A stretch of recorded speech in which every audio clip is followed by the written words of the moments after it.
Aí, pode começar, né? Olha que legalzinho que eu pus para você. Ronaldinho Gaúcho, o rei do rolê aleatório, né? Que a gente vai falar de contratos aleatórios. Então tinha que pôr coisa bem aleatória. E a primeira coisa que eu lembrei foi isso, né? Acho que deu para alcançar meu objetivo da aleatoriedade mesmo, né? Enfim, então tá aí o Ronaldinho para você lembrar dos contratos aleatórios. A gente até já começou a falar deles, né? Que é da diferença entre os contratos aleatórios e os contratos comutativos, porque nos contratos comutativos as prestações são conhecidas de ambas as partes previamente. Nos contratos aleatórios, não. Você tem elementos que são desconhecidos dos contratantes. Você não combina todos os fatores. Às vezes o objeto, você combina, você contrata a aquisição de um objeto futuro ou contrata a aquisição em quantidade desconhecida. Então, os contratos aleatórios são isso daí, tá? Peraí, aguenta. Aí. Deixa eu ver. Pronto, todo mundo aí. Tá rindo, né? Tá rindo, tô vendo. Então, para você, é aquela. Os contratos aleatórios você tem que lembrar. Fala assim, nossa senhora. Você sabe que o cara saiu de casa, mas você não sabe como que ele vai terminar a noite. Contrato aleatório é a mesma coisa. Você sabe como é que começa o contrato, quanto que vai pagar, que dia, que é o dia, que você tem que olhar, mas você não sabe o que você vai receber. Assim, direito mesmo, você não sabe. É o caso do seguro, é o caso de compra de lavoura no futuro, né? Compra de gado no futuro. O seguro é um ótimo exemplo, porque quando você faz o contrato, primeiro, você não sabe se você vai receber a prestação do seguro. Você sabe quanto que você vai pagar. A seguradora não tem ideia de que carro é que você vai bater, ou nem se você vai bater. Então, é um contrato aleatório. Você sabe o início da prestação, você sabe o prazo em que ela é devida, né, no contrato de seguro, mas você não tem ideia de qual é o benefício do qual você se protege na prática. Tem um limite, né? Todo contrato de seguro o pessoal faz assim. Tem um limite. Danos causados a terceiros. Limite de 100 mil reais, 200 mil reais, não sei quantos mil reais. Tem aquele limite para a perda total do bem, né? Não é porque o carro acaba que você vai lá e pega o dinheiro todinho e compra outro zero na loja. Então, existem parâmetros, tá? Mas, no fim das contas, passado aquele 1 ano, se você não utilizou o seguro para coisa alguma, você pagou a sua parte e o benefício que você recebeu foi a possibilidade de usar o seguro, né? Problemas, produção? Não, né? A gente até já tinha visto esse conceito de contrato aleatório há algum tempo, né? Então, umas 2 semanas atrás, quando a gente falou de vício redibitório, né? A gente falou que é possível considerar o vício oculto desde que ele não integre a parte aleatória do contrato. Então, existem os elementos definidos, mas se o vício se der quanto a essa indefinição, não é possível tratar não é possível desconstituir o contrato, tá? Porque a parte aleatória, todo mundo já sabia que era aleatória. Todo mundo já sabia que o negócio era assim, bagunçado. A gente precisa limitar, né, os elementos do contrato aleatório. E aí vem a parte interessante. Porque a gente tem 2 tipos de contratos aleatórios, tá?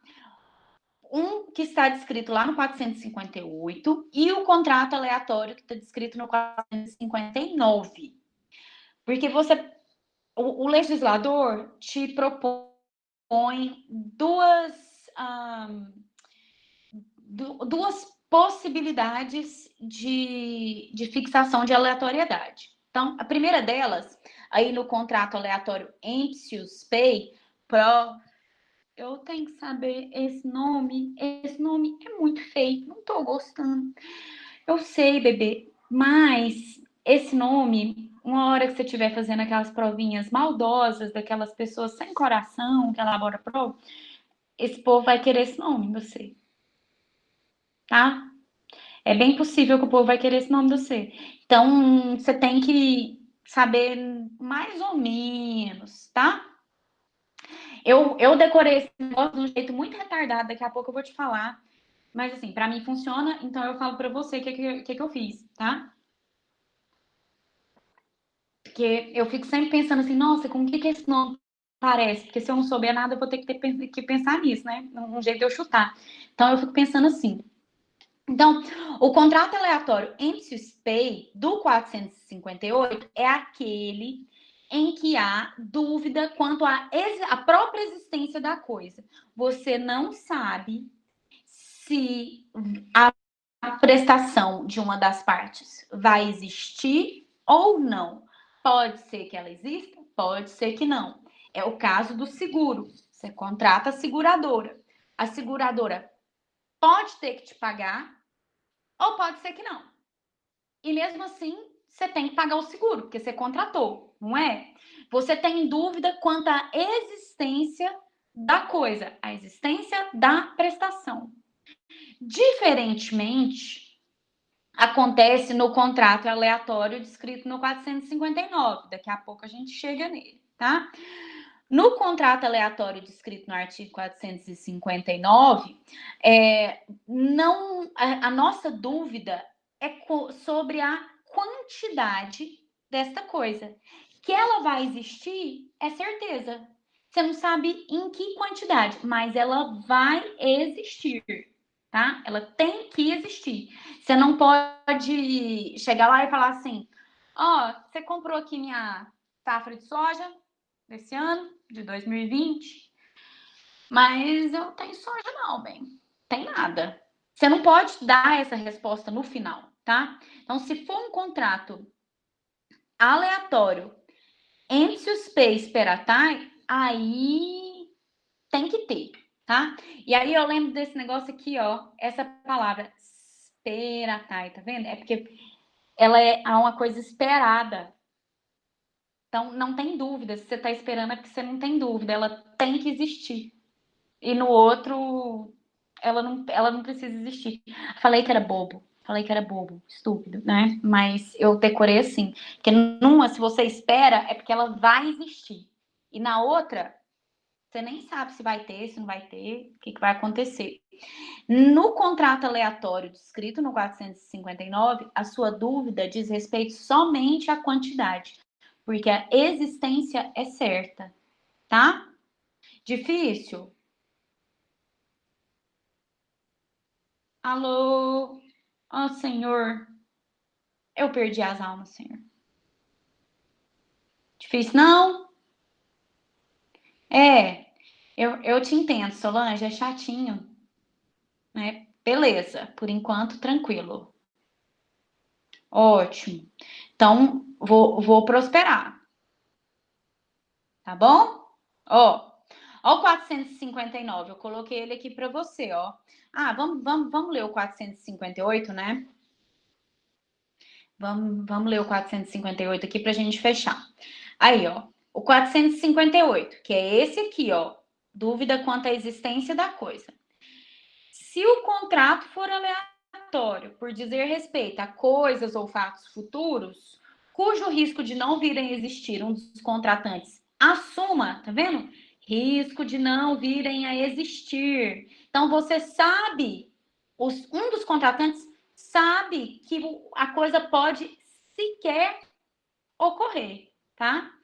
Terá o outro direito de receber integralmente o que lhe foi prometido. Lembra do seguro. Você, mesmo que não utilize o seguro, você tem que pagar a prestaçãozinha lá, né? Em 1 milhão de vezes, que é o tanto que você consegue parcelar o seguro, você tem que pagar. Ah, mas eu não usei. Uns anos atrás tinha uma propaganda do Bradesco, que aí tinha o povo assim, não vou pagar seguro, não. vou ficar de boas e tal. Aí aparecia uma pessoa e falava assim, não vai pagar seguro não?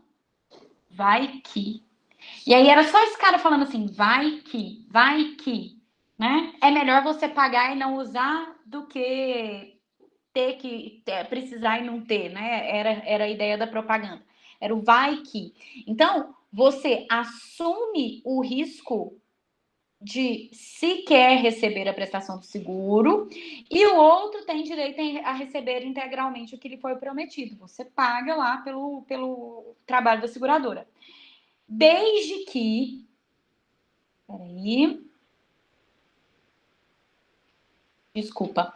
Desde que, se de sua parte, não tenha havido dolo ou culpa, ainda que nada do avançado venha a existir. Então, mesmo que não aconteça nada, você tem que pagar, desde que da sua parte não tenha havido dolo ou culpa, né? Então, não sei se alguém concorrer para que a prestação aconteça, né?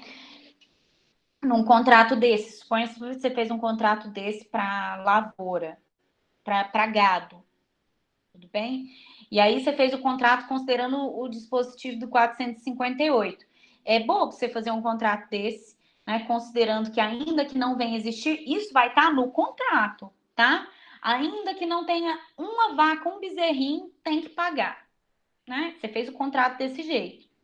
Você não, alguém chegou lá no seu escritório e ele chegou desse jeito para você. Você olhou e falou assim, nossa, por quê? Né? Mas a pessoa fez. E aí, quando chegou lá no dia, o cara que tinha que entregar as vacas falou assim, quer saber? O meu contrato fala que eu vou receber de um jeito ou de outro, eu vou fazer churrasco dessas vacas tudo. E aí faz um churrascão, um festão, 1.000 pessoas, entendeu? Todo, com todas as vacas. E quando chega no dia, ele pega e fala que, infelizmente, as vacas vieram a óbito, tá? Nesse caso, existe dolo da pessoa que contratou, né? E ela atrapalhou a entrega do bem. Nesse caso, aí a outra pessoa tem direito de receber o preço, enfim, de receber as perdas e danos. Tudo bem? Então, isso para nós, acho que depois de ver tanto perda, depois da gente ver em obrigações aquele tanto de assuntos sobre perda, sobre perecimento, perda total, perda parcial, já faz mais sentido para nós, né? Acho que isso começa a ficar mais tranquilo a partir de agora. Porque você se lembra da gente falar 1 milhão de vezes que quando a pessoa age de má fé, ela arca com perdas e danos. Quando ela age de boa fé, ok, se ficou combinado, desfaz a obrigação, não tem nenhum problema. O que ele está falando aí no 458 é: olha, se a pessoa assume o risco de a coisa não existir, não havendo dolo ou culpa de qualquer das partes, pela perda ou pela deterioração, então o valor é devido. Beleza, tranquilo, né? Lá no 459, a gente vai ver o contrato aleatório empsius spes peratai, que é aquele em que há dúvida sobre a quantidade de coisas. A existência é certa. Você não sabe que tanto de coisas, qual é a quantidade de objeto que você vai receber no dia determinado para execução do contrato, tá? Vamos ver de cá, ó. Aqui, apresentar sim, permitir, ok. Ai, computador. Ó, então, ó, o que ele fala aqui para nós, ó. Se for aleatório, por serem objeto dele coisas futuras, tomando o adquirente a si o risco de virem existir em qualquer quantidade. Mas, ó, risco de virem a existir. Vai existir em qualquer quantidade, mas vai existir. Terá também o direito alienante a todo preço, desde que de sua parte não tiver concorrido com culpa, ainda que a coisa venha existir em quantidade inferior à esperada.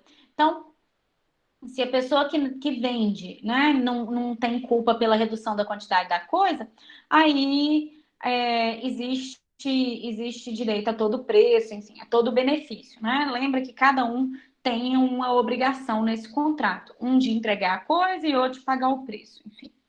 E aí vem o interessante aqui, ó, no parágrafo único.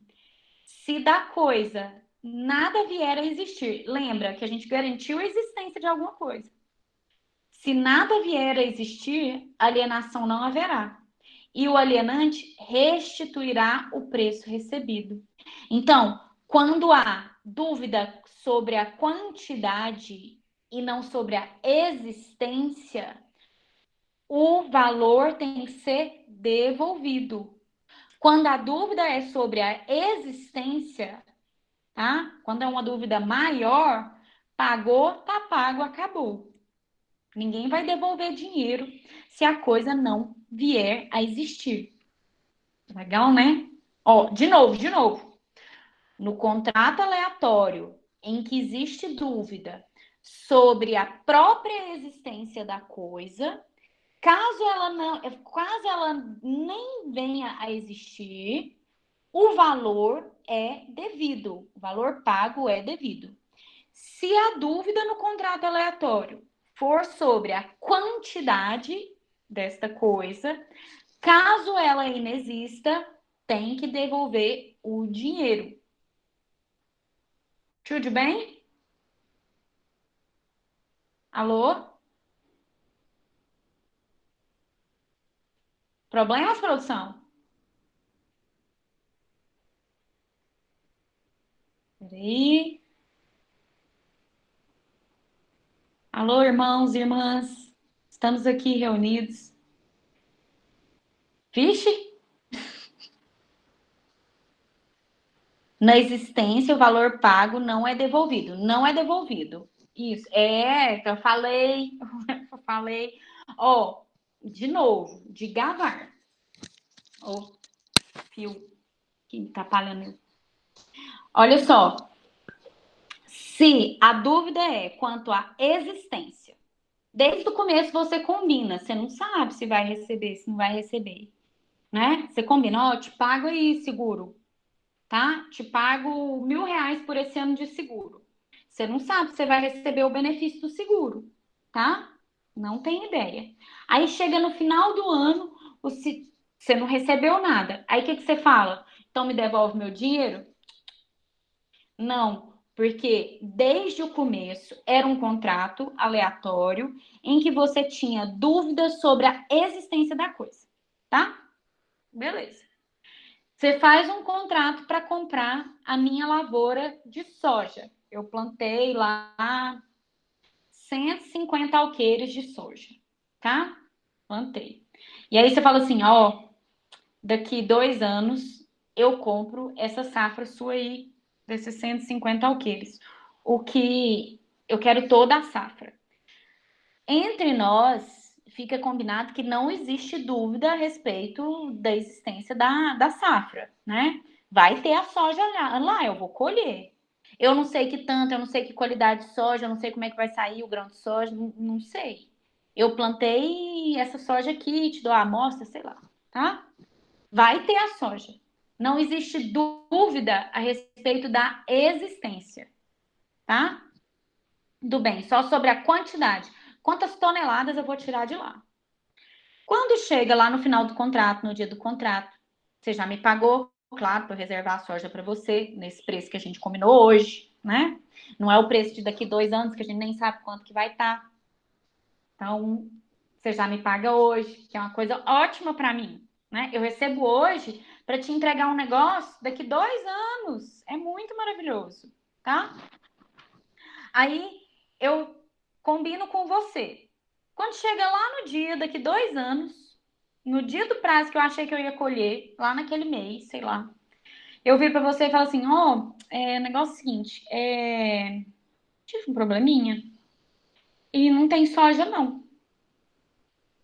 Nesse caso, como a gente só tinha dúvida a respeito da quantidade e não da existência, aí eu tenho que pegar esse dinheiro que eu recebi de você e te devolver, tá? Porque a quantidade era a nossa dúvida, não a existência da coisa. Melhorou? Melhorou o rolo? Então tá. Aí, eu sei. Mas, nossa, mas é coisa muito boa. E contrato aleatório o povo faz toda hora. Ainda mais aqui em Goiás. O que mais o povo faz? É, né? Pra nós aqui é coisa linda de Deus. É, é doido, mas é muito bom. Porque pensa, o produtor rural, para ele, para ele para ele trabalhar, ele precisa do capital para investir, para comprar semente, para comprar maquinário, para comprar as coisas e plantar e produzir. Então, o que, que ele faz? Ele tem um imóvel, vai lá, faz o negócio, combina de plantar e já tem a venda certa, né? Para quem compra também é muito bom, porque você fica livre das variações do mercado naquele prazo. Você faz uma aposta, fala assim, ó, eu aposto que nesse dia vai estar tanto, então eu te pago outro tanto aqui, um X. Entendeu? Ou de gavar, mas o dinheiro a ser devolvido terá que ser devolvido com juros e atualização. Isso. E se a produtividade for muito baixa, 30%, por exemplo? Aí, Johnny, se a produtividade for muito baixa e você quiser alegar que a coisa inexiste, eu acho muito difícil, sabe? Acho muito difícil. Se a produtividade for muito baixa, a pessoa vai ter que receber. Tem jeito de questionar na justiça? Claro, claro. Eu questionaria, nesse caso, vice-redibitório. Assim, ó, não, a produtividade foi baixa, mas não foi só isso, é porque o produto é de qualidade extremamente inferior àquele que eu contratei e os grãos que me foram oferecidos eu não posso, não consigo aproveitar, né, na minha atividade. Ele não serve fazer ração para vaca, por exemplo, sei lá, tá? Ou a quantidade de agrotóxico foi muito grande e a Europa não compra isso daqui de mim do jeito que tá, porque a produtividade foi baixa e a qualidade do produto, né, as características do produto são ruins. Então, para você, é aquele negócio que a gente estava falando semana passada. Para você discutir dentro do 459, é mais difícil. Você vai ter que buscar outros espaços na legislação para poder receber o dinheiro de volta, né? Para poder desfazer o negócio, enfim. E no caso de alguma intervenção alheia à vontade do produtor, por exemplo, alguém botou fogo, é isso? Tá. Se foi fato de terceiro, né? Desastre natural, força maior. Uhum, tá. Aí você vai alegar as excludentes de responsabilidade. Só que, lembra do seguinte: não foi culpa sua. Alguém botou fogo. Foi culpa do outro? Que a pessoa botou fogo? Não. Se a gente permite que você fique com o dinheiro, aí é enriquecimento ilícito, né? Que você pode fazer? Você pode devolver o dinheiro e entrar com a regressiva em face de alguém que tenha posto o fogo, né? Se foi desastre natural, aí eu espero que você tenha seguro rural. Mas aí tem umas coisas que não tem jeito. Se tiver seguro rural, aí beleza. Aí é vida, né? Não fez seguro? E aí? Tem que ter seguro, tá bom? Problemas, meu povo? Johnny, resolvi sua pergunta? Eu sei que não é muito feliz, tem hora que a gente não dá as respostas muito felizes, mas a vida é assim, né? O que que a gente vai fazer? Então tá, vou seguir aqui, ó. Permitir, ok, sim. Ó, seguindo. Então a gente tem aqui, tá aparecendo para você? Certo? Tá? Que tem hora que ele fica escuro aqui.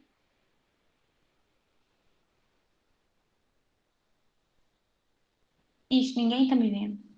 Só pode. Ah. Gente, não é pra ir assistir desenho, não, viu? É pra ficar aqui comigo. Hum, então tá. Bora. Olha só, se for aleatório o contrato, peraí, pronto. Se for aleatório o contrato, por se referir a coisas existentes, mas expostas a risco, por exemplo, você está criando gado lá e pode passar uma cobra, pode o boi cai no buraco, sei lá o que acontece, tá? Então a coisa está exposta a risco. Assumido pelo adquirente, terá igualmente o direito, o alienante, a todo preço, posto que a coisa já não existisse, em parte ou de todo, no dia do contrato. Então, é a mesma coisa, assim, ele acaba, a gente acaba indo no 458 de novo, fala assim, olha, as coisas já existem, não é que elas vão existir, não vão existir, mas elas estão expostas a risco natural e você assume esse risco. Por exemplo, você contrata você combina que vai comprar um rebanho, né, de gado em cria e recria, e você não sabe que tanto de animais vão existir, pode ser que o risco já existe, só da vaca tá passando lá no pasto. Você não sabe se vai aparecer uma cobra, um gambá, um bicho, vai aparecer uma bicheira no animal ali, né? Então, existe o direito ao preço. Lógico, se ela não existir de tudo, aí a gente vai ver outro, né? Vai ver o que vai acontecer, tá? Alienação que se refere ao artigo antecedente poderá ser anulada como dolosa pelo prejudicado, se provar que o outro não ignorava a consumação do risco, aqui no contrato se considerava exposta à coisa. Aí aqui o que mais vai aparecer para você são as definições 458 e 459. Eu, para te falar bem a verdade, procurei jurisprudência para ver se o assunto ia mais para frente, mas ele não prospera, não. Porque a gente, em contrato de seguro, nós temos as disposições específicas do contrato de seguro que a gente vai ver no semestre que vem, quando ele acontecer, né? Então, o contrato de seguro depende de um pouquinho mais. Aqui ele nos dá só a definição, alinhamentos básicos, e depois a gente vê mais especificamente os contratos de seguro, como é que eles ocorrem. E você depende muito dos dispositivos do próprio contrato para saber o que vai acontecer, né? Seguindo aqui, eu trouxe uma questãozinha para você de 2016, tá? Prova, mas não cai mais questão? Não tinha de 2019, de 2018? Tinha. Por que eu não trouxe as de 2019, 2018? Porque são aquelas questões de decorar, tá? O semestre que vem é um contrato aleatório, Natânia. Exatamente. Desse jeito. Então, tem muita questãozinha que pega a legislação, né? Copia lá, 458, 459, repete os artigos 4, 5 vezes, muda uma palavrinha e faz um questionamento. Eu não gosto de questão assim, tá? Eu gosto das questões com historinha, enfim, eu acho mais proveitoso para você. Então, eu trouxe uma dessas, tá? Questão com historinha, tudo bem? Mas a última questão de que eu tive notícia e mais interessante para vocês é essa. Eu mesma vou ler, que aí hoje parece que vocês estão mais. Não sei, parece que vocês estão mais tristes hoje. Né? Vocês estão mais desanimados, credo, gente. Vocês estão mais tristinhos hoje? Quer conversar? Ah, é, Arila? Uai, então eu quero. Eu quero. Você lê para mim? Então tá, vou pôr aqui. Opa, de cá. Por favor.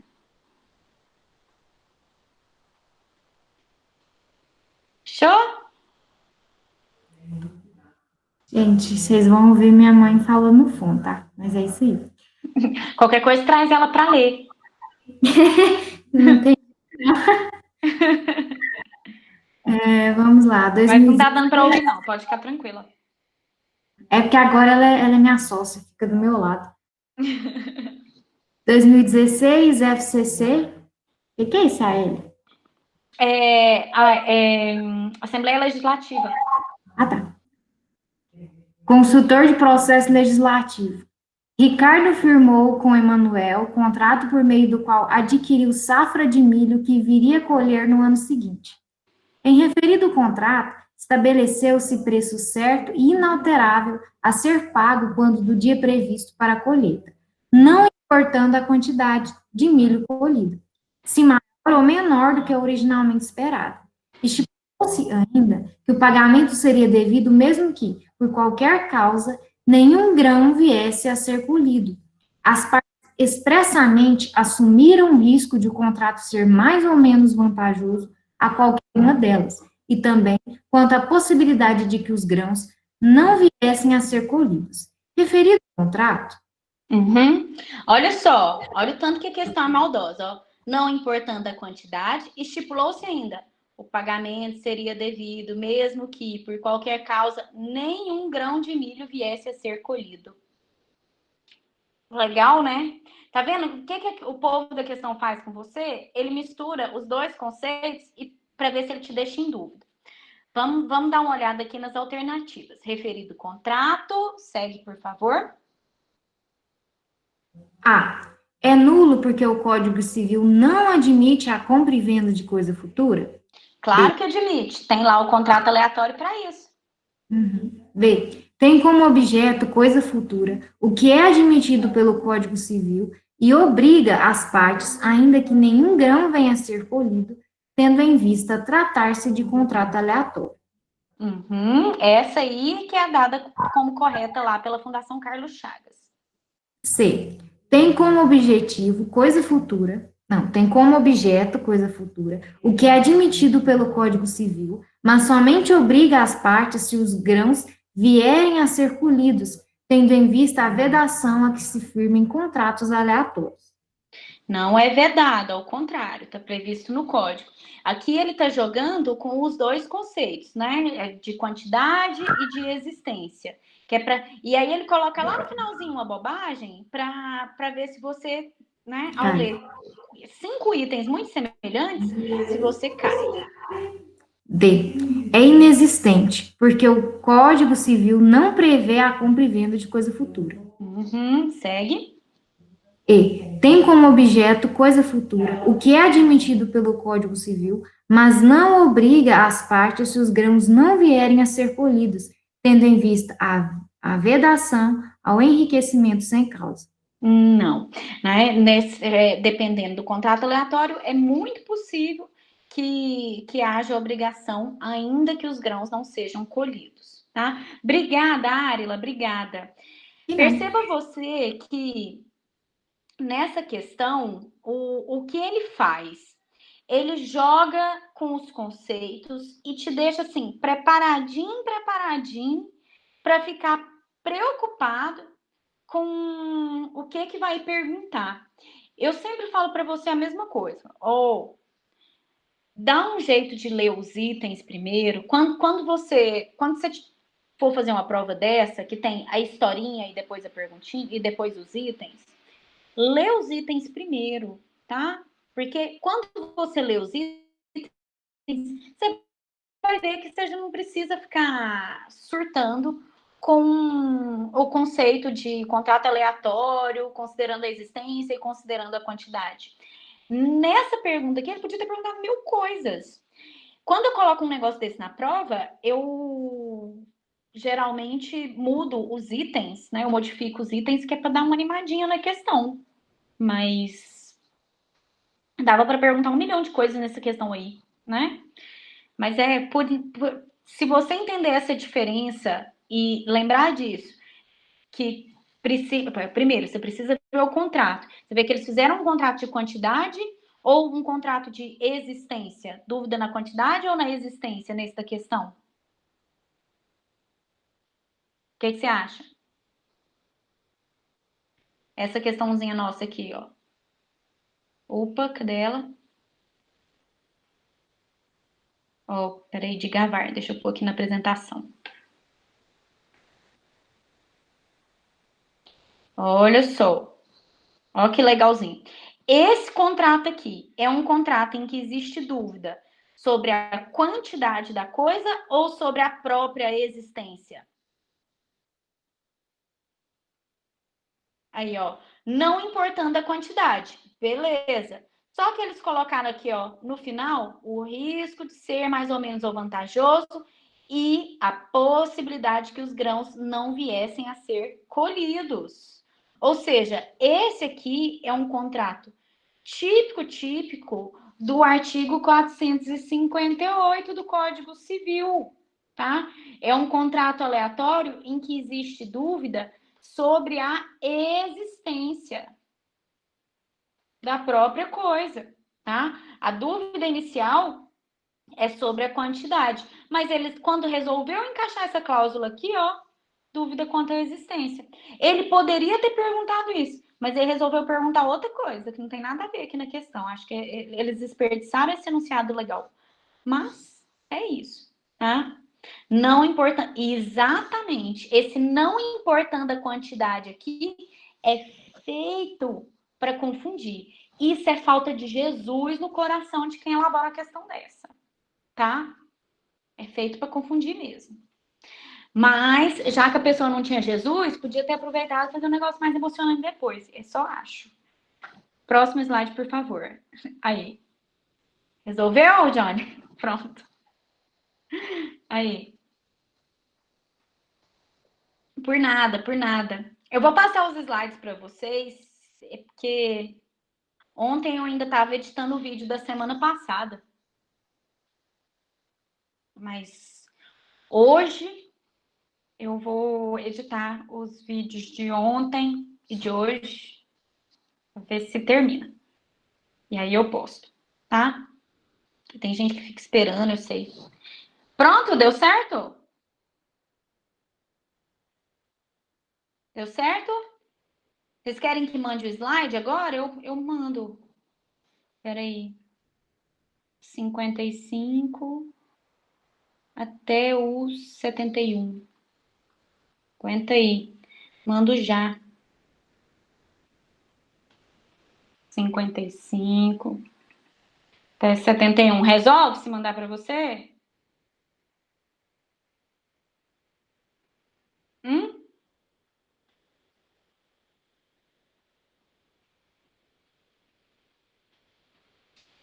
Viu? Aguenta aí. É já. Deixa eu parar aqui essa apresentação. Aguenta aí. Um segundo. Professora, eu vou ter que sair. Tá bom, tá bom.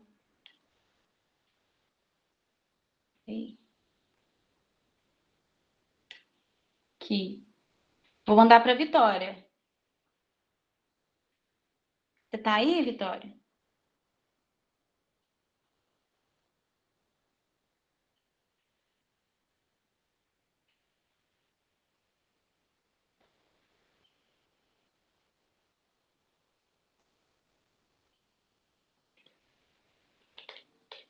Ô, Senhor.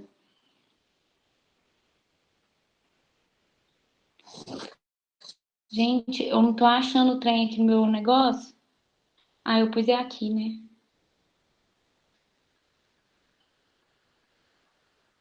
Achei. Achei. Pronto. Aí, deu certo. Mandei. Tá chegando aí. Deu certo?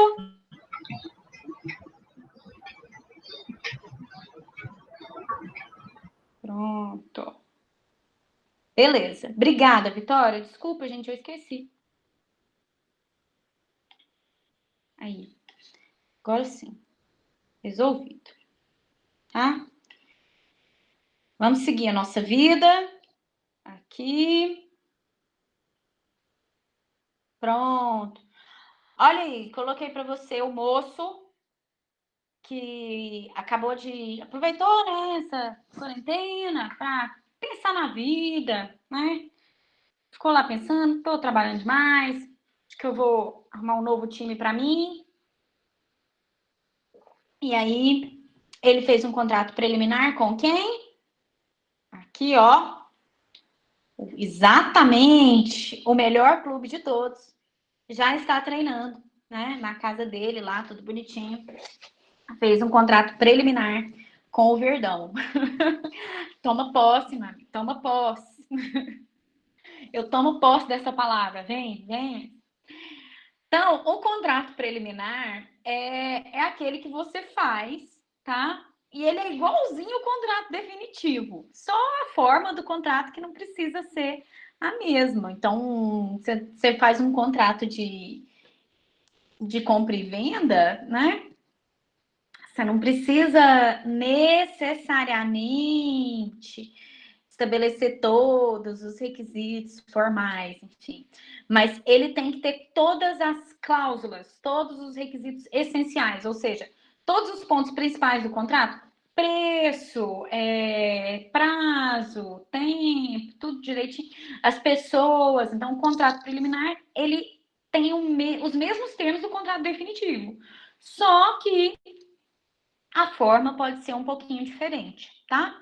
O contrato preliminar típico, além desse com jogador de futebol, porque aí você faz um contrato com o cara, combinando com ele que ele vem pro clube, tá? Quando ele chegar aqui, ele já sabe qual que é o salário, tudo. Terminou o contrato dele com esse outro timinho que ele tá jogando agora, aí ele vem para cá já com tudo combinado, quanto que ele vai ganhar no Goiás, né, como é que vai funcionar a propaganda, o marketing que vão fazer em cima dele, enfim, né? Tudo, como é que isso vai funcionar aqui dentro do clube, entendeu? Então, é bem simples. Você já tem, né, os dispositivos essenciais do contrato já estão lá no contrato preliminar e você não pode inventar nenhuma surpresinha para o contrato definitivo. Não pode pegar e falar assim, né? Nossa, gente do céu, essa denunciidade, senhor, quieta, Luciana. Você não pode chegar lá e falar que era pegadinha e que agora o salário é só 30% daquele tanto que você tinha prometido no contrato preliminar, né? Pode fazer isso. O exemplo típico da vida de contrato preliminar é o contrato de compromisso de compra e venda, tá? Às vezes você via esse contrato de compromisso de compra e venda e pensava assim, gente, mas pra que o trem chama contrato de compromisso de compra e venda? Que bobagem, né? Não é bobagem, não. É porque você só compra e só vende quando a pessoa te entrega toda a prestação. Então, no caso de um imóvel, você se compromete a comprar e a outra pessoa se compromete a vender. Você tá lá pagando as prestações do negócio, né? Em 1.398 vezes lá você está pagando a prestação do seu imóvel. Você está comprando o trem parcelado. Por isso, no dia em que você terminar de pagar, aí você terminou, né, de fazer a sua parte, a outra pessoa tem que fazer a dela. Entendeu? Nesse dia em que cada uma das partes cumpre a sua obrigação, é que pode acontecer a compra e venda. Você não tem nem dinheiro para comprar a casa, meu filho. Você só tem uma promessa que você vai pagando enquanto você não tem o dinheiro todo. Então você não consegue comprar e vender, né? Por isso que a gente fala de compromisso de compra e venda. Você fala, eu estou te pagando já. No dia que eu terminar, beleza, aí a gente faz a compra e venda. Tanto que você faz o contrato de compromisso de compra e venda, né? E você só registra no dia que você só termina tudo quando você pega um financiamento, quando você recebe um dinheiro e termina de pagar. Aí você vai lá e resolve a sua vida. O contrato de compromisso de compra e venda é o exemplo típico de contrato preliminar. Porque no dia da compra e venda, no dia do contrato definitivo, o proprietário do imóvel, que é o alienante, não pode virar para você e falar assim: eu pensei melhor e a casa valorizou, né? Nesses 5 anos que você está me pagando, valorizou bastante, né? Tá bem melhor agora. Você fez umas reformas aí, ficou bom? Então, acho que na verdade o preço vai ser, em vez de 100 mil, 250. Oi? Que é isso? Você tá louco? A pessoa não pode fazer isso, porque o contrato já foi celebrado lá atrás, contrato preliminar. vincula a execução do contrato definitivo, entendeu? A pessoa não pode parir da cabeça dela lá que ela não quer mais aquele preço e resolver daqui 5 anos mudar o negócio, entendeu? Bem tranquilo. Do mesmo jeito que eu não posso pegar o salário do jogador e falar que ele vai ganhar só a metade, porque agora que ele vai pro time, ele vai gostar muito do time, você vai ver, você vai querer trabalhar por amor, né? Lindo, a pessoa tem amor aos boletos que ela paga. Não tem esse negócio não, tá? Tá aí no 462, ó, tranquilo para você. Difícil? Foi? Aí você fala assim, prof, eu tô recebendo um slide aqui agora, eu tô mexendo com isso. Nem tô te vendo. Vem aqui. Vou seguir, você tá quietinho, vou acreditar. Ó, temos 28 almas agora. Se você é uma das almas que chegou depois e não falou presente, não esquece de falar presente. Tá? Aí, ó. Contrato preliminar, lá no 463, ó. Concluído o contrato, com observância do disposto no artigo antecedente, e desde que nele não conste cláusula de arrependimento, qualquer das partes terá direito de exigir a celebração do definitivo, assinando prazo a outra para que o efetive.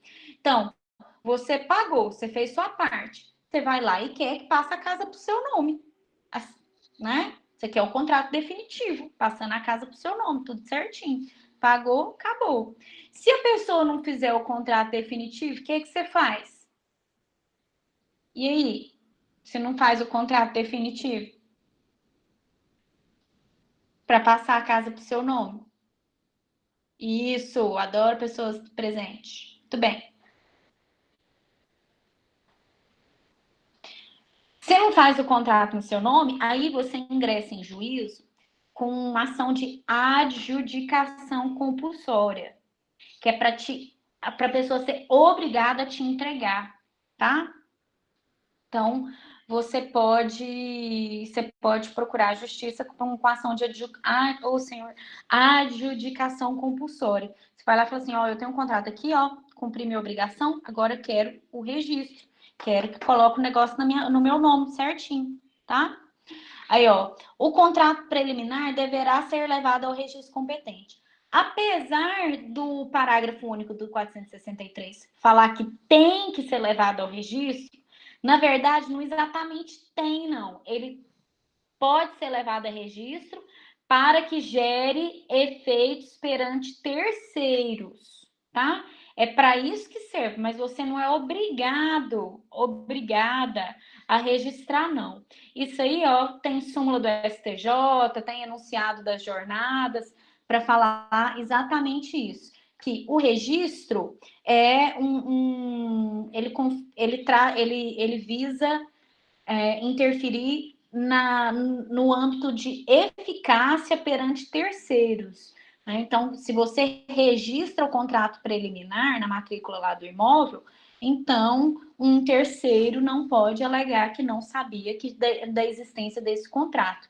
No caso de, por exemplo, a pessoa tem um imóvel que ela vende para 5 pessoas, né? Você faz um contrato de compromisso de compra e venda e aí, né, a pessoa tá lá te pagando, mas ao mesmo tempo você vende o mesmo lote para 15 pessoas. Eu já te contei de um processo que eu tenho assim, da imobiliária, que vendeu adjudicação compulsória.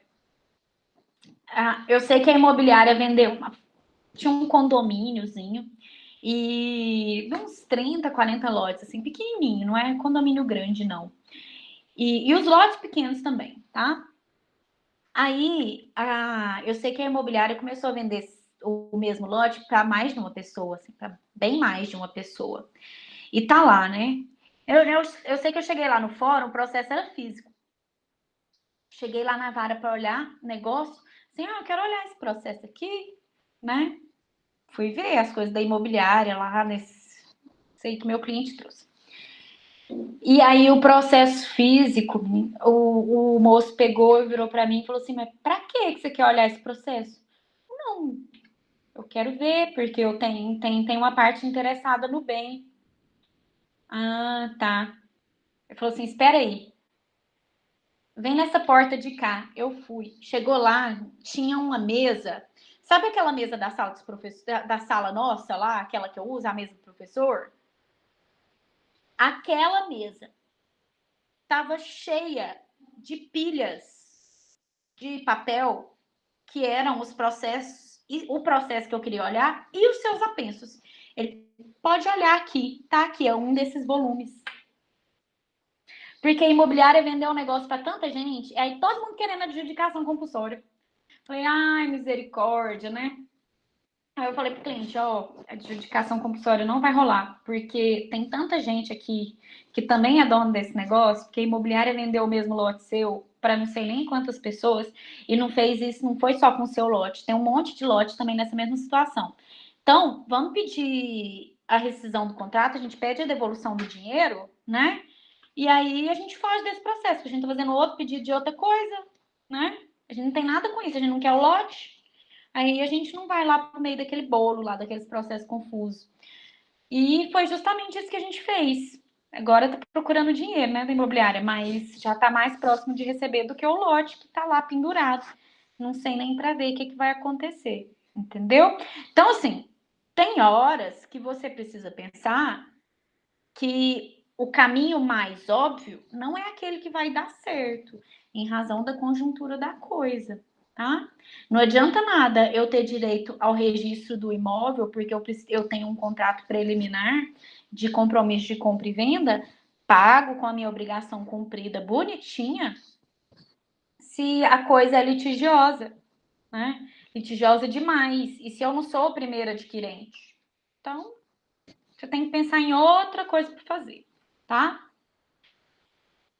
Mas, nossa senhora, eu passei uma tarde lá vendo esse processo. Até pensar o que vai fazer. Aí, ó, o direito à adjudicação compulsória não se condiciona ao registro no cartório de imóveis. Professora, a Rebeca está presente, mas o celular não está deixando ela mandar. Tá bom, eu acredito. Aí, ó. Então, a adjudicação compulsória gera eficácia, né, contra todos, gera efeitos perante terceiros, né? É para isso que serve. Seguindo aqui, a gente tem uma jurisprudênciazinha, assim, bem tranquila mesmo. Presente, Roosevelt. Eu já tinha te visto, acho que você já tinha falado, tinha não? Aí, muito bem, muito bem. Pode ficar tranquila, Rebeca. Tá contando a sua presença aqui, viu? Ó, bora lá. Você só ri, né, Arthur? Arthur gosta do mal feito. Aí, ó. Contrato de compromisso de compra e venda e o contrato de corretagem. Que aí, o que acontece? A pessoa contrata o corretor, né? A pessoa contrata o corretor de seguros, de seguro não, o corretor de imóveis para achar um imóvel, para vender um imóvel. Aí faz o contrato de compromisso de compra e venda. Paga lá, às vezes ele tem uma cláusula de arrependimento, né? Acontece alguma coisa, a pessoa deixa de pagar, ela desiste, ela descobre que aquela área não é uma área muito segura, que ela não quer morar lá. Acontece qualquer coisa, vem o arrependimento, desfaz o negócio. O valor da corretagem é devido? O que você acha? Que aí eu pago lá, né? A casa valia 120 mil. 20 mil era do corretor, para ficar uma conta facinha. Mas desfez o negócio mesmo assim? Eu tenho que pagar o dinheiro do corretor? Por quê? Mas não é justo, desfez o negócio. Mas não desfez o negócio? Ele trabalha. Ó, a Arila tá falando aqui, ó.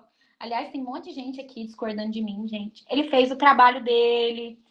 Uhum, ele trabalhou. Vocês estão certinhos. O dinheiro do corretor é devido. Vocês estão certinhos. É isso mesmo. O corretor de imóveis fez o trabalho. Qual que é o trabalho do corretor? É achar uma pessoa que vai comprar, achar um imóvel que é para vender, ué. Esse é o trabalho do corretor. Se ele fez o trabalho, beleza. Ah, tá vendo? Tá vendo? Aí não vale, ué, não vale. Então, Leonardo, eu vou te dar aqui a jurisprudência para você esfregar na cara da sociedade. Aqui, ó. Aqui. Aqui, peraí. Isso mesmo. Você quer ler para mim? Você quer ler para mim a jurisprudência para você esfregar na cara da sociedade? Ainda é de 2019. Eu ia pegar uma mais antiga, assim, mais bonitinha, que não fosse agravo, mas essa aqui, ela tá mais novinha. Achou? Não tem microfone. Aham. Ah, ó, vou ler para você, ó. Vou ler para você só a parte que nos interessa aqui, ó. Concluiu ser devida a comissão de corretagem, pois o trabalho de aproximação realizado pelo corretor resultou no efetivo aperfeiçoamento do negócio imobiliário, com a concretização do negócio e assinatura do contrato particular de promessa de compra e venda do imóvel, não obstante a posterior desistência imotivada da contratante depois da assinatura do compromisso de compra e venda. A jurisprudência de ambas as turmas da segunda sessão do STJ orienta no sentido de que é devida à comissão de corretagem se os trabalhos de aproximação realizados pelo corretor resultarem efetivamente no aperfeiçoamento do negócio imobiliário, ainda que este não se efetive em razão de arrependimento imotivado das partes. Então, é posicionamento pacífico do STJ, dos tribunais, que o valor da corretagem é devido. Porque o trabalho do corretor é achar as pessoas, não é ser babá das pessoas para pagar as coisas, entendeu? O corretor não tem que garantir que o negócio vá até o final. Ele não é Deus para prever as coisas, né? Então é isso, o valor é devido, tá? Aí, ainda bem que defendeu mesmo. Ainda bem que houve a defesa do colega, tá? Mas é muito bom, é muito bom. Guarda essa jurisprudência, viu, Leonardo? Porque eu sei, eu imagino que você deva passar por isso toda hora. Sempre tem um espertão falando assim, porque você fez o negócio, então eu vou querer o meu dinheiro de volta. Bonito você, bonito, né? Tá cheio de picareta por aí, né? Problemas, produção? Pois é, tá vendo? Essa aula é uma aula útil para sua vida. Eu já te falei. Que é aula útil para a vida de vocês. Ó, vamos prosperar. Aí o contrato preliminar, você assinala um prazo, né? Para a pessoa fazer o contrato definitivo. E aí, esgotado o prazo, poderá o juiz a pedir. Então, você tem que entrar na justiça para poder suprir a vontade da parte inadimplente e fazer o contrato definitivo, né? Salvo se aí se opuser à natureza da obrigação. Então, por exemplo, é um contrato preliminar e com um jogador de futebol. Como é que você vai obrigar a pessoa, né, a fazer o contrato definitivo e falar assim, não, agora você vai jogar bola, você vai jogar aqui, né? Então, aí tem que desfazer o negócio, enfim. Você pode até pedir, mas até isso ser uma coisa inteligente, vai à distância, né? Aí, ó, questãozinha legal para nós, que de 2015 da FGV. Lembrando que a FGV é responsável pela elaboração da sua provinha da OAB, tá? E essa questãozinha aqui, para advogado, lá da Codemig, essa questão é questão típica da carinha da questão da OAB, de uns anos para cá. Desde, acho que 2017, 17? Desde 2017, as questões da OAB pararam de ser daquelas de pega a legislação e você tem que marcar o que é que está escrito no artigo. É muito raro. A maioria das questões, se não todas, são nesse estilo aí. Conta a historinha, faz a perguntinha, tá? Então, vamos ver aqui o que aconteceu. Júlio firmou o contrato preliminar com o Ricardo para que este, em 90 dias, criasse um aplicativo a ser empregado na empresa de confecção daquele, visando a otimização dos estoques de tecido sem cláusula de arrependimento. Ricardo apresentou o aplicativo a Júlio dentro do prazo estabelecido. Júlio, então, manifestando sua aceitação por escrito, comprometeu-se a assinar o contrato principal de prestação de serviços em 30 dias, o que não ocorreu. Considerando as disposições contidas no Código Civil, é correto. Ó, o artigo 465, ó. Se o estipulante não der execução ao contrato, poderá a outra parte considerá-lo desfeito e pedir perdas e danos. Ó, o estipulante aqui é o Júlio, ó. O Júlio fez um contrato preliminar com o Ricardo para que este, ou seja, para que o Ricardo criasse um aplicativo. Ele foi lá, criou o tal do aplicativo, mostrou para o estipulante dentro do prazo. O estipulante disse que estava bom o aplicativo, ele gostou, que ia fazer o contrato definitivo, ele não fez, tá? Não fez. Se o estipulante não der execução, a outra parte considera o contrato desfeito e requer perdas e danos. Ora, ele fez o trabalho, né?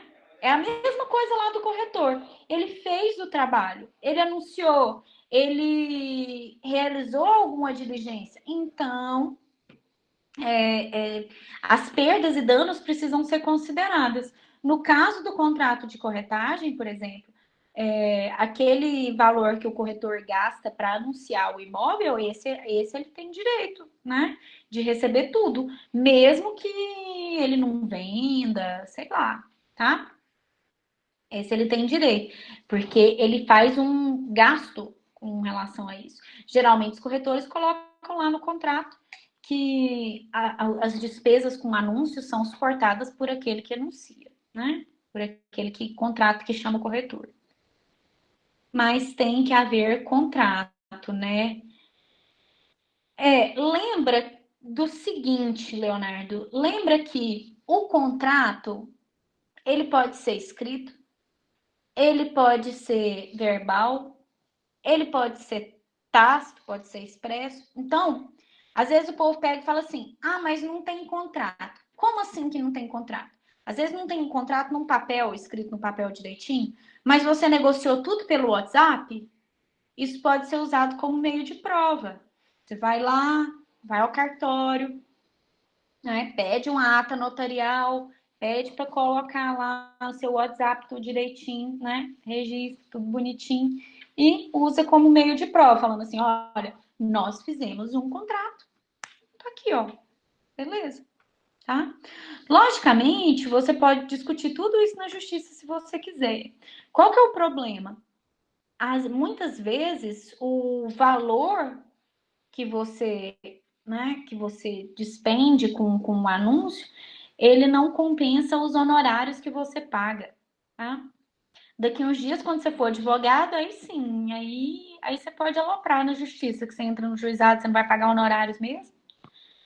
Aí você pode cobrar de todo mundo, entendeu? Tocar o terror. Mas, por enquanto, é por isso que o povo não entra, porque não compensa, porque fica caro. Você tem que cobrar os honorários, mais um monte de coisa. Mas o contrato, possivelmente, você até tem. Nem que seja no WhatsApp, você não tem um contrato escrito bonitinho. Os contratos você sempre tem. Mesmo que você não tenha o papel, você tá lá, anunciando o negócio. A pessoa não te impediu de anunciar. Você vai lá, leva a notícia. Fala, tu pareceu interessado, não sei o quê. Se ela recebe o seu interesse vindo de você, você tem um contrato tácito, de corretagem. Bonitinho. Não dá nada não. Tá? Seguindo, ó, Júlio, que é o estipulante, não está obrigado a firmar contrato principal, pois não chegou a dar sinal de pagamento. Alguém viu na legislação um negócio assim, sinal, falando alguma coisa assim? Não, né? Ricardo considerará desfeito o contrato preliminar, promovendo a ação judicial por perdas e danos. Ele gastou tempo, né? Ele tinha o contrato preliminar, então tem perdas e danos sim pelo trabalho dele. Júlio poderá negar-se a assinar o contrato principal se comprovar fato relacionado à operacionalização do aplicativo. Ele vai alegar vício redibitório no aplicativo. O aplicativo não presta, não funciona. Mas ele já deu o ok, ele já falou que o aplicativo funcionava, que estava bom, né? Então faz sentido. Ricardo não poderá exigir assinatura sem conceder novo prazo de 30 dias improrrogáveis. Não, já tinha dado prazo, já estava tudo certinho, para que ele vai dar mais prazo? Júlio poderá deixar de firmar o contrato se efetivar o pagamento de multa correspondente a 30%. Eu não sei de onde o povo tira isso. O negócio é que o aluno ele tem fetiche com número, prazo, com valor de porcento. E aí o aluno, quando ele lê um negócio desse assim, ele fala assim, nossa, 30% é mesmo. Não lembro, é essa. Aí você marca essa aí, ó. Você marca a letra E, que não tem nada a ver. Porque você tem fetiche com número. Isso é um problema na vida da pessoa, tá? Então ficou aí, item B, bonitinha, nos termos do 466, tá? Do 465, perdão. O artigo 466, a gente vê aqui nessa jurisprudência que eu arrumei para você, ó. Se a promessa de contrato for unilateral, o credor, sob pena de ficar a mesma sem efeito, deverá manifestar-se no prazo nela previsto, ou inexistindo esse, no que for razoavelmente assinado pelo devedor. Então, você faz uma promessa de contrato, assim, ó, vendo tal coisa.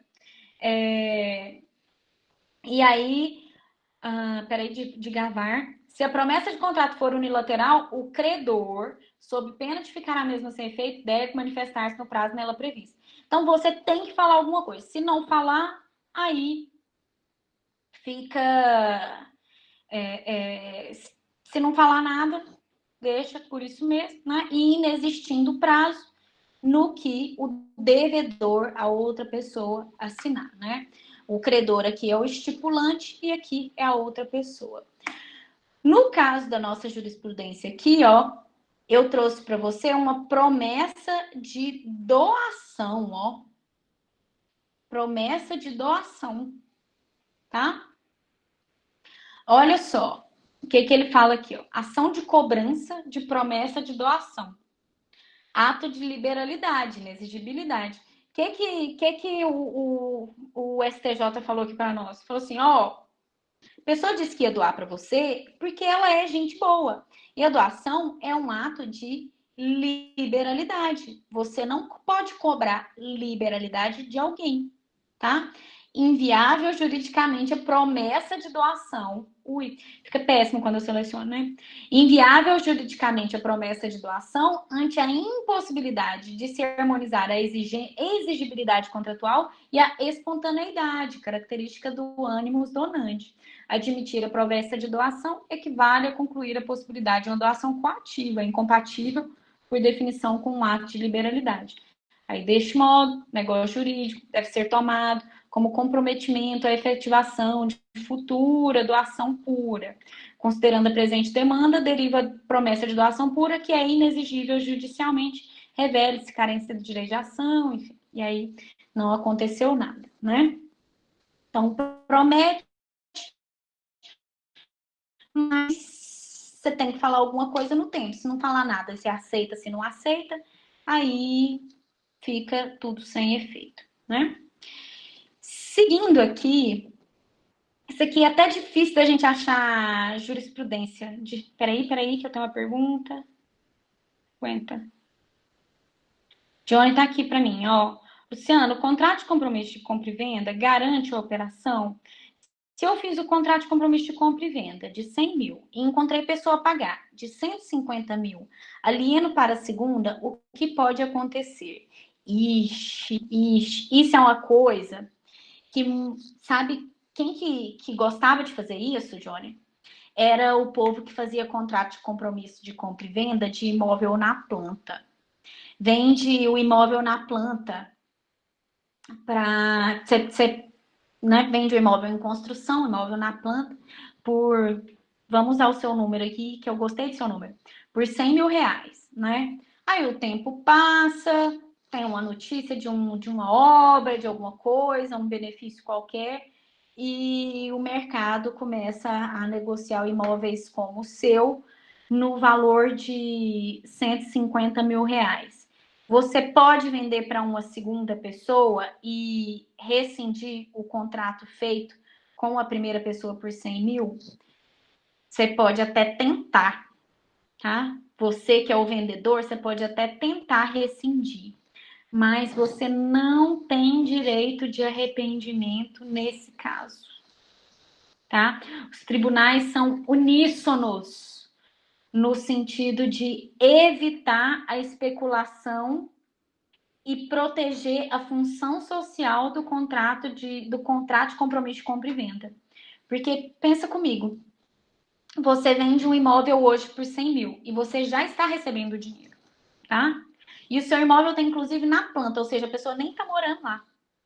Ela está investindo né, num negócio que ela fez contigo. E aí você de repente acha alguém melhor e vai devolver o dinheiro, entendeu? Isso ia gerar uma especulação imobiliária tão grande que ia desnaturar a função desse contrato, do legislador permitir que esse contrato seja realizado, né? Que é para movimentar as negociações, enfim, permitir que as pessoas comprem coisas com mais segurança. Então, essa possibilidade de vender o negócio, vender o bem de novo por um bem maior, usando o direito de arrependimento imotivadamente, nessa circunstância que você me narrou, ela vai contra a segurança jurídica e contra a função social do contrato, entendeu? Você pode até tentar, mas lá na justiça o negócio não prospera, não.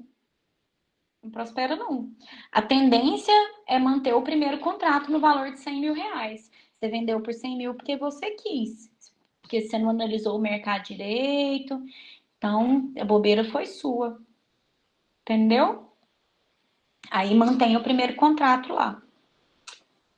Mas isso foi uma coisa que as construtoras tentaram. Ixi, o povo tentava demais. Virar e falar assim: não, não, agora vou desistir de você. Aí o prédio já está construindo, usou o dinheiro da pessoa para construir, vai lá e rescinde, né? Vai usa direito de arrependimento. Não faz sentido. Entendeu? Ótima pergunta, obrigada. Obrigada mesmo, esse assunto é muito legal. Ó, pra gente encerrar, trouxe para você o divórcio do ano, né? O divórcio do Whindersson Nunes, do Whindersson com a Luísa Sonza, né? O divórcio do Whindersson. E o casamento do Whindersson, você lembra que foi um casamentão, assim, top, turbo, né? Mega tudo, né? Com super decoração, toda a coisa mais linda do mundo. E eu gosto desse exemplo porque é exemplo de contrato com pessoa declarar, entendeu? Você acha mesmo que o Whindersson e Luísa ficaram lá, igual a gente, escolhendo plantinha, cada plantinha, cortando coraçãozinho, colando lacinho, convite, trem? É ruim, meu filho. É ruim que esse povo fez uma florzinha, uma plantinha, um lacinho. É a gente, classe média aí, e baixo que casa, e aí chama todas as tias para fazer lacinho e colar nas coisas, ficar bonitinho, né? Eu, pra falar a verdade, quando eu casei, eu não colei um lacinho, porque eu morro de preguiça. Mas eu não tenho o menor talento para colar negócio. E aí, mas enfim, a tia que quis fazer coisa pro meu casamento, eu deixei. Foi ótimo. Eu não tenho esse talento, não. Não tem jeito nenhum. Me chama para escrever qualquer coisa, entendeu? Mas para bordar, não me liga. Tem menor paciência, tá? Então, eu fico imaginando assim, que o Whindersson contratou o cerimonialista, né? E aí o cerimonialista vai lá e fala assim: olha, essa aqui vai ser a nossa decoradora. Ó, esse aqui vai ser a moça do buffet. Isso aqui vai ser a moça da iluminação. Isso aqui é o ser da banda. tá? E aí ele vai lá e vai falando, tá? Com quem que eu tenho que fazer contrato. Contrato com pessoa a declarar é isso. Você faz o contrato com alguém e essa pessoa indica outra pessoa que vai adquirir os direitos e assumir as obrigações decorrentes desse contrato que você fez. Um exemplo bom também de contrato com pessoa a declarar é o contrato de fiança. Você pega e fala assim, fala, eu vou indicar um fiador tal momento para arcar com essa dívida minha. Pronto, tá?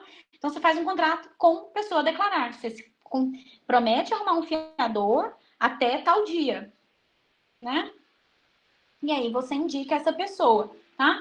Eu gosto mais desse exemplo aqui, que acho ele mais prático. Você contrata um cerimonialista e o cerimonialista se compromete contigo a indicar alguém que vai fazer a parte da decoração, que vai fazer a parte do buffet, que vai fazer a parte do quê dentro desse casamento seu, tá? Isso aqui, gente, é o cerimonialista mesmo, viu? Do Whindersson e a decoradora mesmo, do Whindersson e da Luísa, tá? Pois é, você vê, eu perdi esse tempo na vida caçando esse povo, tá? E vendo as fotos desse casamento, tão e pensando que tanto de flor é essa que jogou tudo no lixo depois. Então, olha só, depois que você contrata, né? Você contrata aqui o cerimonialista, aqui os contratantes, né? A Luísa, o Whindersson e o cerimonialista, que eu esqueci o nome dele. Aí ele faz a indicação, aqui fez a indicação da decoradora. A indicação deve ser comunicada à outra parte no prazo de 5 dias da conclusão do contrato, se outro não tiver sido estipulado. A aceitação da pessoa nomeada não será eficaz se não se revestir da forma que as partes usaram no contrato. Então, se fez um contrato escrito, a indicação também tem que ser feita por escrito, né? Então, se fala, olha, eu contrato você, cerimonialista, para fazer o meu contrato da decoração. Aí, o cerimonialista tem que arrumar a decoradora, né, no prazo de indicar a pessoa no prazo de 5 dias. Enfim, tá? Difícil, gente? Deixa eu ver, tem pergunta? Não, só risadinhas. Então tá. Eu vou seguir, que você tá quietinho, eu vou achar que não tem. Olha só, ainda aqui, ó, no 469, a pessoa nomeada de conformidade com os artigos adquire os direitos e assume as obrigações decorrentes do contrato a partir do momento em que este foi celebrado. Eu contrato o cerimonialista, falo que ele vai ser responsável pela decoração e que eu tenho X orçamento para decoração. Ele aponta a pessoa, né? Indica a pessoa que vai fazer o serviço. Aí pronto, nesse momento, essa pessoa assume as obrigações decorrentes do contrato. Não tem nenhum problema. Prof, mas e se o trem der problema? Ó o trem dando problema. Aqui no 470. O cerimonialista indica a pessoa e ela é insolvente, né? Se fosse um fiador, o fiador é insolvente, por exemplo, né? O contrato não é eficaz somente entre os contratantes originários. Então, se isso daqui, se essa pessoa não tem condições de executar o contrato para o qual ela foi contratada, então a gente vai manter a eficácia aqui, ó.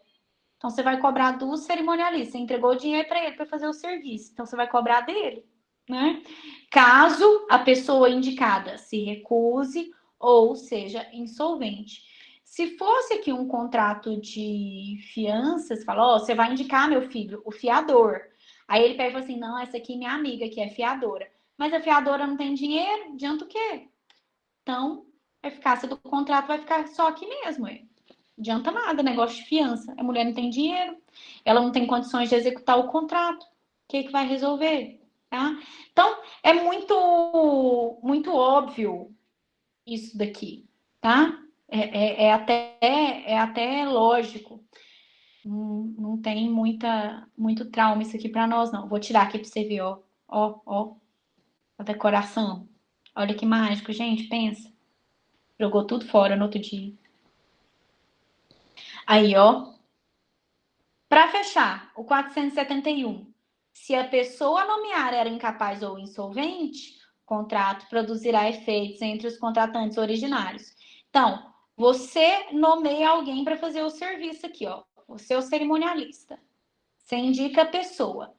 Mas você era insolvente, você era incapaz, No caso do fiador, você vai indicar essa mulher aqui, ó, para garantir a sua dívida. Mas se era incapaz, já era insolvente, como é que você quer que alguém garanta a sua dívida se nem você não dava conta de pagar? Então, a gente vai restringir os efeitos aqui, ó. Porque essa pessoa não tem nada a ver com esse problema que você criou. Entendeu? Então, se essa pessoa aqui, a pessoa a nomear, era insolvente ou incapaz, a gente vai discutir aqui. Porque esse terceiro que foi declarado, que foi indicado, não tem nada a ver com a treta que o povo aqui de cima arrumou. Entendeu? Se você tem dúvidas, perguntas, questionamentos, fique comigo. Se você quiser conversar, eu estou aqui. Também está no meu WhatsApp. E se não, esse beijo é para você, tá? Ó, o gatinho, tá? Falando tchau para você passar uma boa semana. E aí eu vou colocar esse material lá nas nossas plataformas digitais, tá bom? Beijo, povo de Deus, juízo. Eu também vou fazer almoço. Eu também vou. Vou ver o que eu vou aprontar hoje, não sei.